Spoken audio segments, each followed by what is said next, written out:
జాతీయవాద జర్నలిజానికి అసలైన వేదిక నేషనలిస్ట్ హబ్ ని సబ్స్క్రైబ్ చేసుకోండి. నోటిఫికేషన్స్ కోసం బెల్ ఐకాన్ పై క్లిక్ చేయండి. నమస్తే. దేశంలో జమిలీ ఎన్నికల వైపు వడివడిగా అడుగులు పడుతున్నాయా? 2029 సార్వత్రిక ఎన్నికలు జమిలీగానే జరగనున్నాయా? పరిస్థితి చూస్తుంటే అలాగే ఉంది. ఇప్పటికే జమిలీ ఎన్నికలపై కసరత్తు పూర్తయింది. కేంద్రం కొద్ది నెలల క్రితం జమిలీ ఎన్నికలపై రామ్నాథ్ కోవింద్ అధ్యక్షతన ఏర్పాటు చేసిన కమిటీ కొన్ని ప్రతిపాదనలను రూపొందించింది. ఆ రిపోర్ట్ ని రాష్ట్రపతి ముర్ముకి అందజేశారు. ఆ రిపోర్ట్లో ఏముందో ఓసారి పరిశీలిద్దాం. మొదట లోక్సభ అసెంబ్లీలకు ఒకేసారి ఎన్నికలు నిర్వహించాలని, ఆ తర్వాత 100 రోజుల వ్యవధిలో స్థానిక సంస్థలకు ఎన్నికలు నిర్వహించాలని రామ్నాథ్ కోవింద్ ప్యానెల్ తెలిపింది. తొలిసారి జరిగే జమిలీ ఎన్నికల నాటికి అన్ని రాష్ట్రాల అసెంబ్లీల కాల పరిమితిని లోక్సభ ఎన్నికల తేదీ నాటికే ముగించాలని రిపోర్టులో సూచించారు. జమిలీ ఎన్నికలు నిర్వహించాలని కమిటీ ఏకాభిప్రాయాన్ని వ్యక్తం చేసినట్లుగా రిపోర్టులో తెలిపారు. జమిలీ ఎన్నికల నిర్వహణ కోసం ముందస్తు ప్లానింగ్ ఉండాలని, ఎన్నికలకు అవసరమైన ఎక్విప్మెంట్, సిబ్బంది, భద్రతా బలగాలను మోహరించాల్సి ఉంటుందని రిపోర్టులో పేర్కొన్నారు. సింగిల్ ఎన్నికల రోల్ ని ఈసీ తయారు చేయాల్సి ఉంటుంది. ఆయా రాష్ట్రాల అధికారులతో కలిసి లోక్సభ, అసెంబ్లీ, స్థానిక సంస్థల ఎన్నికలకు చెందిన ఓటర్ ఐడి కార్డులని రూపొందించాల్సి ఉంటుంది. జమిలీ ఎన్నికల నిర్వహణ ద్వారా పారదర్శకత పెరుగుతుందని కోవింద్ ప్యానెల్ రిపోర్టులో చెప్పింది. వన్ నేషన్ వన్ ఎలక్షన్ ద్వారా భారతీయుల ఆశలు నిజమవుతాయని పేర్కొన్నారు. జమిలీతో పరిపాలనా వ్యవస్థ వృద్ధి చెందుతోందని రిపోర్టులో తెలిపారు. కమిటీ కూడా ఏకగ్రీవంగా జమిలీ ఎన్నికలను ఆమోదించింది. జమిలీ ఎన్నికల్లో భాగంగా లోక్సభ, అన్ని రాష్ట్రాల అసెంబ్లీ ఎన్నికలు ఏకకాలంలో నిర్వహిస్తారు. అంటే ఓటింగ్ దాదాపు ఒకేసారి జరుగుతుంది. 1967 వరకు ఇలా దేశవ్యాప్తంగా లోక్సభ ఎన్నికలతో పాటే అన్ని రాష్ట్రాల అసెంబ్లీ ఎన్నికలు జరిగాయి. కానీ ఆ తర్వాత అందులో మార్పులు వచ్చాయి. కొన్ని రాష్ట్రాల అసెంబ్లీలు ముందుగానే, అంటే 1968, 1969లోనే రద్దయ్యాయి. లోక్సభ కూడా 1970లో ముందస్తుగానే రద్దయిపోయింది. దీంతో ఉమ్మడి ఎన్నికల షెడ్యూల్లో మార్పులు చోటు చేసుకున్నాయి. అయితే ప్రస్తుతం కేంద్ర ప్రభుత్వం నాటి పరిస్థితిని మళ్లీ తీసుకురావాలని భావిస్తోంది. BJP one nation one election అనే నినాదంతో ప్రతి రాష్ట్రంలో దేశంతో పాటే ఎన్నికలు నిర్వహించాలని చెప్తోంది. దీనికి కారణమూ లేకపోలేదు. ప్రస్తుతం దేశంలో 28 రాష్ట్రాలు, 8 కేంద్రపాలిత ప్రాంతాలున్నాయి. వీటిలో ప్రతి 5 ఏళ్లకోసారి ఎన్నికలు జరుగుతాయి. కానీ అన్ని రాష్ట్రాలకు ఒకేసారి ఎన్నికలు జరగటం లేదు. ప్రతి 3 నెలలకు, ప్రతి 6 నెలలకు దేశంలో ఎక్కడో ఓ చోట ఎన్నికలు జరుగుతూనే ఉంటాయి. దీంతో కేంద్రంలో అధికారంలో ఉన్న ప్రభుత్వానికి ఈ ఎన్నికలు అడ్డంకిగా మారాయి. ఏ పథకం తీసుకురావాలన్నా రాష్ట్రాల్లో ఎలక్షన్ కోడ్ అమల్లో ఉండటంతో పథకాల అమలుకి అడ్డంకుగా మారాయి. దీనికి తోడు దేశంలో అధికారంలో ఉన్న పార్టీ నాయకులు ఎప్పుడూ ఎన్నికల వ్యూహాలు రచించటం, రాష్ట్రాల్లో పర్యటించటం, ఓట్ల కోసం సభలు పెట్టడంలోనే సమయమంతా గడిచిపోతోంది.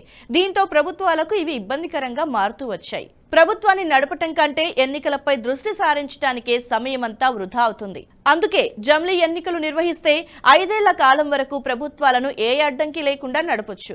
దీనికి తోడు ప్రభుత్వాలకు మరెన్నో ప్రయోజనాలు కలుగుతాయి. జమిలీతో ఎన్నికల నిర్వహణ ఖర్చును తగ్గించవచ్చు. 2019 లోక్సభ ఎన్నికల్లో రాజకీయ పార్టీలు ఎన్నికల నిర్వహణకు ఈసీ పెట్టిన ఖర్చులన్నీ కలుపుకుంటే 60,000 కోట్లైనట్టుగా ఓ రిపోర్ట్ తెలిపింది. ఇది ఒక భారీ నీటిపారుదల ప్రాజెక్టు ఖర్చుతో సమానమన్నమాట. దీంతో పాటు జమిలీ ఎన్నికలతో పాలనలో ఎఫిషియన్సీ పెరుగుతోంది. ఎన్నికల సమయంలో అడ్మినిస్ట్రేషన్ ఆటంకాలకు లోనవుతోంది. అధికారులు ఎన్నికల విధుల్లో చేరడంతో సాధారణ పాలనాపరమైన విధులపై ప్రభావం పడుతోంది.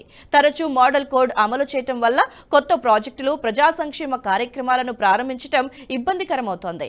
జమిలీ ఎన్నికలు ఓటింగ్ శాతాన్ని పెంచుతాయని, ఒకేసారి ఓటు వేయటానికి ప్రజలకు అవకాశం ఉంటుందని లా కమిషన్ పేర్కొంది. అయితే జమిలీ ఎన్నికల అంశంపై చర్చ ఈనాటిది కాదు. 1983లో భారత ఎన్నికల సంఘం అప్పటి ఇందిరాగాంధీ ప్రభుత్వానికి ఏకకాలంలో ఎన్నికలు నిర్వహించే ప్రతిపాదన ముందుంచింది. కానీ ఇందిరాగాంధీ తిరస్కరించడంతో ఆ ప్రతిపాదన మూలన పడింది. ఆ తర్వాత ఒకేసారి ఎన్నికలు నిర్వహించాలని 1999లో లా కమిషన్ సూచించింది. కానీ అప్పటి వాజ్పేయి ప్రభుత్వానికి కూడా సాధ్యపడలేదు. అయితే 2014లో బీజేపీ తన మేనిఫెస్టోలో జమిలీ ఎన్నికల అంశాన్ని చేర్చింది. 2016లో ప్రధాని మోదీ ఈ విషయాన్ని లేవనెత్తారు. మరుసటి ఏడాది నీతి ఆయోగ్ ఒక నివేదిక సమర్పించింది. జమిలీ ఎన్నికల కోసం 5 రాజ్యాంగ సవరణలు చేయాల్సి ఉంటుందని 2018లో లా కమిషన్ చెప్పింది. ఆ ఏడాదిలో లా కమిషన్ ఆఫ్ ఇండియా ఏకంగా ఎన్నికలపై ఒక ముసాయిదా నివేదికను విడుదల చేసింది. ఇది అనేక రాజ్యాంగపరమైన చట్టపరమైన సవాళ్లను ముందుంచింది. జమిలీ ఎన్నికలకు రాజ్యాంగం, 1951 ప్రజాప్రతినిధుల చట్టం, లోక్సభ, అసెంబ్లీల విధి విధానాల్లో సవరణలు అవసరమని కమిషన్ సూచించింది. కనీసం 50% రాష్ట్రాలు ఈ ప్రతిపాదనను ఆమోదించాలని కూడా సిఫార్సు చేసింది. ఇన్ని సవాళ్లు ఉన్నప్పటికీ కమిషన్ అనేక ప్రయోజనాలను కూడా గుర్తించింది.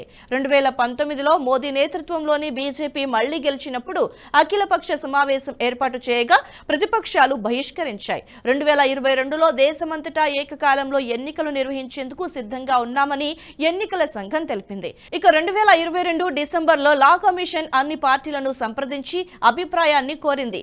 వాస్తవానికి ప్రభుత్వం దేనికోసం చాలా కాలంగా సిద్ధమవుతోంది. అయితే ఇందులో రాజకీయంగా కొన్ని సందేహాలు ఉన్నాయి.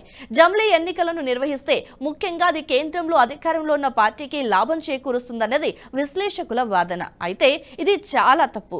ఎన్నికలలో నల్లధనం పెద్ద ఎత్తున ఉపయోగిస్తున్నారు. ఒకేసారి ఎన్నికలు జరిగితే అది గణనీయంగా తగ్గుతుంది.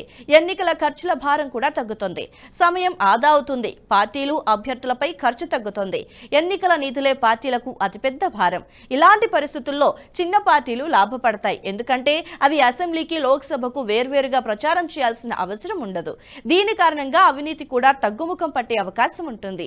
జమిలీ ఎన్నికలను అమలు చేసే సమయంలో కొన్ని అడ్డంకులు వస్తాయి. ముఖ్యంగా ఇప్పటి వరకు కొన్ని రాష్ట్రాల్లో ఎన్నికలు లోక్సభకు ముందే జరిగితే మరికొన్ని రాష్ట్రాల్లో లోక్సభ తర్వాత ఎన్నికలు జరుగుతాయి. దీంతో ఒకవేళ రాజ్యాంగ సవరణ జరిపి జమిలీ ఎన్నికలకు సిద్ధమైతే కొన్ని ప్రభుత్వాలు గడువుకు ముందే రద్దయిపోతాయి. దీని రాజకీయ పక్షాలు ఎంతమేర ఒప్పుకుంటాయన్నదే సందేహంగా మారింది. వీటన్నింటిపై సమగ్ర ఆలోచనలు చేసి రాజ్యాంగ సవరణ చేపట్టాల్సిన అవసరం ఉంది. దీనికి ఇప్పటికే రామ్నాథ్ కోవింద్ నేతృత్వంలోని కమిటీ కొన్ని ప్రతిపాదనలు సూచించింది. దేశంలోని అన్ని రాజకీయ పార్టీలను కలిసి అభిప్రాయాలను తీసుకుంది. అలాగే రాజ్యాంగ నిపుణులను కూడా కలిసింది. ప్రస్తుతం కమిటీ ఇచ్చిన ప్రతిపాదనలను ఆధారంగా చేసుకుని కేంద్రం ముసాయిదా తీసుకువచ్చే అవకాశం అయితే ఉంది. ఈ ముసాయిదాను పార్లమెంటులో తీసుకువచ్చి దాన్ని ఆమోదింపచేయటం, ఆ తర్వాత దేశంలోని 14 రాష్ట్రాల అసెంబ్లీలో ఆమోదం పొందాలి. ఆ తర్వాత ఇది చట్టరూపం దాల్చుతుంది. ఇదే జరిగితే 2029 నాటికి జమిలీ ఎన్నికలు వచ్చే అవకాశం ఎంతైనా ఉంది.